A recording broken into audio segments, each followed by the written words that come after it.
सभी को नमस्कार। मैं doctor R P. Bagri, assistant professor, department of ABSD, SPC government college Ajmer. Business statics जो कि बीकॉम पार्ट फर्स्ट का सेकंड पेपर है, उसके बारे में आज अपन बात करेंगे, जिसका चैप्टर है संख्यांकीय माध्य, स्टैटिकल एवरेज। ये किस प्रकार से निकाला जाता है और इसमें क्या क्या किया जाता है, इसके बारे में मैं आपको आज बताता हूँ। समंकों के वर्गीकरण मैंने आपको बता दिया, अथवा प्रस्तुतिकरण के पश्चात उनका संख्यांकीय विधियों के माध्यम से विश्लेषण किया जाएगा और इंटरप्रिटेशन किया जाता है। संख्यांकीय विश्लेषण के लिए संख्यांकीय माध्य एक महत्वपूर्ण संख्यांकीय रीति है जो केंद्रीय प्रवृत्तियों को बताती है। इसमें अपन सर्वप्रथम जब संख्यांकीय माध्य का नाम आता है तो सबसे पहले तो अपने को मालूम होना चाहिए कि संख्यांकीय माध्य का अर्थ क्या है और इसके महत्व क्या है, meaning and importance of statistical average.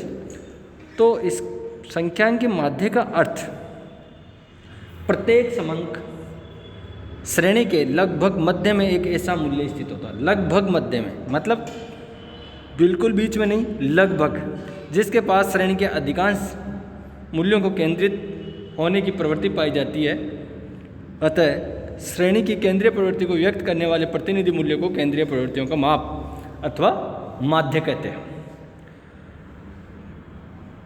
दूसरे सरल भाषा में अगर इसकी बात करें अपन, तो जो 9th क्लास में अपन ने पढ़ा था औसत, एवरेज, उसे ही हम माध्य कहेंगे।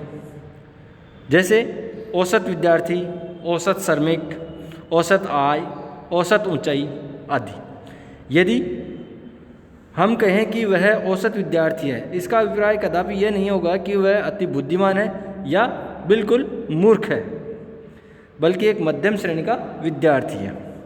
लेकिन संख्यांकी में औसत शब्द एक भिन्न अर्थ में प्रयोग किया जाता है। यह एक ऐसा मूल्य है जो समस्त वेरिएबल्स का प्रतिनिधित्व करता है। सिम्पसन एंड कॉफ्का के अनुसार केंद्रीय प्रवृत्तियों का एक ऐसा प्रतिरूप मूल्य टिपिकल वैल्यू है जिसका या जिसकी और अन्य संख्याओं को संकेंद्रित होती है। ये विभिन्न विद्वानों ने इसके बारे में बताया। अतः इसका मूल्य श्रेणी के न्यूनतम और अधिकतम मूल्यों के मध्य में संभवतः श्रेणी के केंद्र में ही होता है। संख्यांकीय माध्य को प्रतिरूपी मूल्य, टिपिकल वैल्यू या स्थान संबंधी माप या सारांश अंक भी कहते हैं। समरी नंबर भी इसको कहा जाता है। कभी कभार 2 नंबर का क्वेश्चन पूछ लिया जाता है, तो इसको थोड़ा सा ध्यान रखना आप कि एवरेज नाम नहीं दे करके सारांश अंक या समरी नंबर दे दे तो भी अपने को संख्यांकीय माध्य के बारे में बताना है। संख्यांकीय विज्ञान में माध्यों का एक महत्वपूर्ण स्थान है, क्योंकि संख्यांकीय विश्लेषण की अन्य रीतियाँ भी माध्यों पर आधारित है।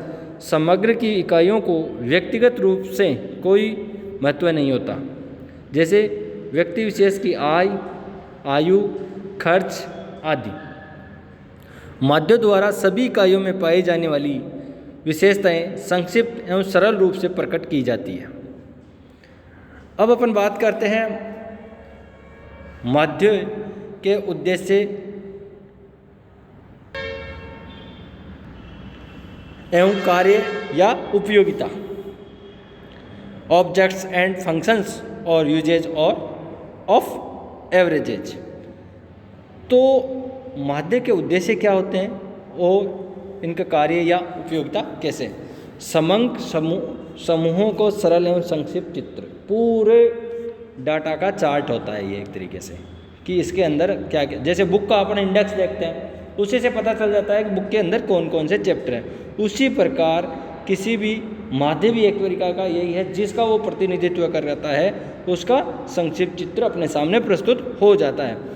माध्य जटिल एवं अव्यवस्थित समंकों की विशेषताओं को सरल एवं संक्षिप्त रूप से व्यक्त करता है, जिसको उनको समझने स्मरण रखने में कोई कठिनाई न हो। जैसे राजस्थान के लाखों व्यक्तियों में से प्रत्येक की आय को याद रखना और समझना असंभव है, लेकिन उनके औसत प्रति व्यक्ति आय को सरलता से स्मरण व समझा जा सकता है।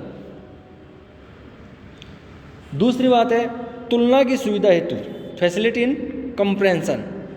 माध्यम द्वारा संपूर्ण समंकों समूहों का एक संक्षिप्त प्रतिनिधित्व करने वाला अंक प्राप्त होने पर दो या अधिक समंक श्रेणियों की सरलता में तुलना की जा सकती है। जैसे भारत और इंग्लैंड की औसत आयु की तुलना करके उचित निष्कर्ष प्राप्त किया जा सकते हैं। इसी प्रकार बैंक द्वारा ऋण देने की प्राथमिकता तय करने के लिए दो या अधिक व्यापार गृहों के गत वर्षों के औसत लाभों की तुलना की जा सकती है। उपयुक्त नीतियों के निर्धारण में सहायक कि कौन सी नीति कहाँ हेल्पफुल होगी और कहाँ पर लागू किया जा सकता है और कहाँ पर नहीं किया जा सकता, इसका भी एक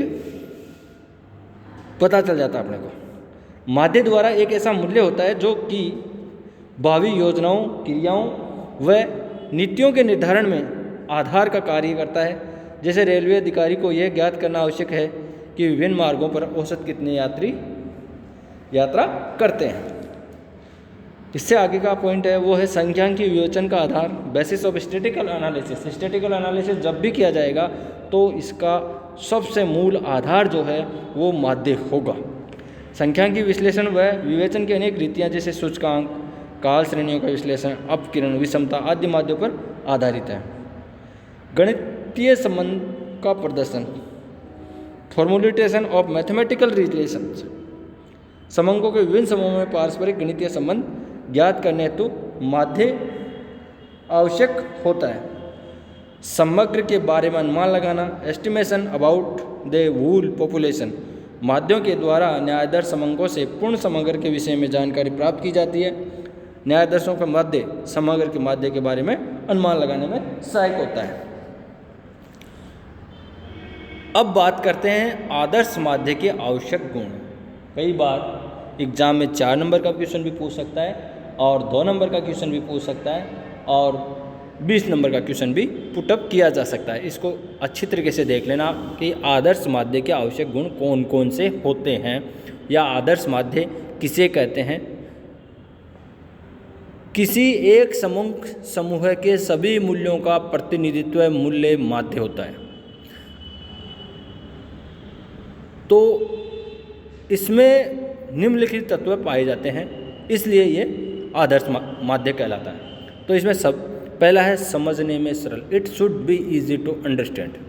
समंकों की जटिलता को सांख्यिकीय रीतियों द्वारा सरल बोधगम्य बनाया जा सकता है। अतः माध्य ऐसी प्रकृति का हो जो सरलता से समझ में आ जावे, अन्यथा उनका उपयोग कम हो जाएगा।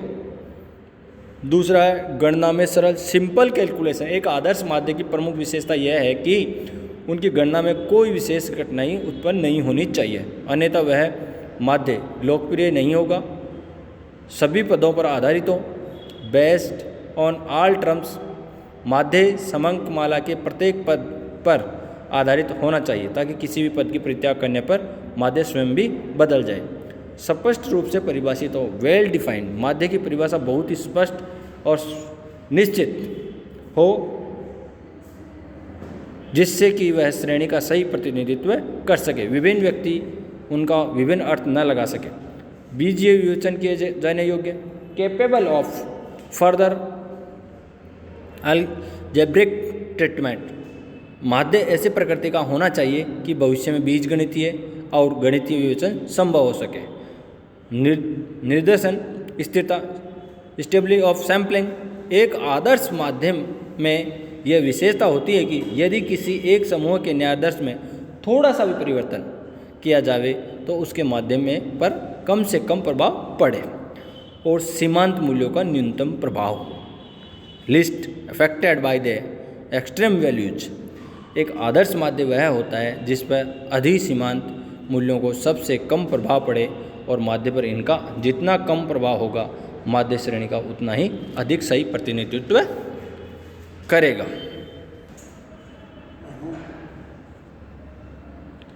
इसके बाद अपन बात करते हैं संख्यांकीय माध्यों के प्रकार। संख्यांकीय माध्य काइंड्स ऑफ स्टैटिकल एवरेज। ये संख्यांकी माध्य अनेक प्रकार के होते हैं, लेकिन उनकी गणना की विशेषताओं के आधार पर अपन इसको 3 वर्गों में विभाजित करते हैं। सबसे पहला है स्थिति संबंधी माध्य, पोजिशनल एवरेज। इसके बाद गणितीय माध्य, मैथमेटिकल एवरेजेज, और तीसरा है व्यापारिक माध्य, बिजनेस एवरेजेज।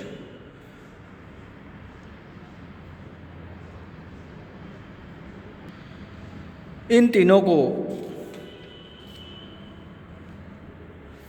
वर्गीकरण के आधार पर बांट सकते हैं। तो वर्गीकरण के आधार पर स्थितिक संबंधी, पोजिशनल, मैथमेटिकल और बिजनेसेस, ये 3 प्रकार के माध्य होते हैं। जो कि तो स्थिति संबंधी में 2 आएंगे, पहला आएगा मीडियन और दूसरा आएगा मोड, मध्य का और भूयिष्ठ का। इसके बाद गणितीय माध्य होता है, वो होता है समानांतर माध्य, arithmetic mean, geometric mean, harmonic mean और क्वाड्रिक मीन।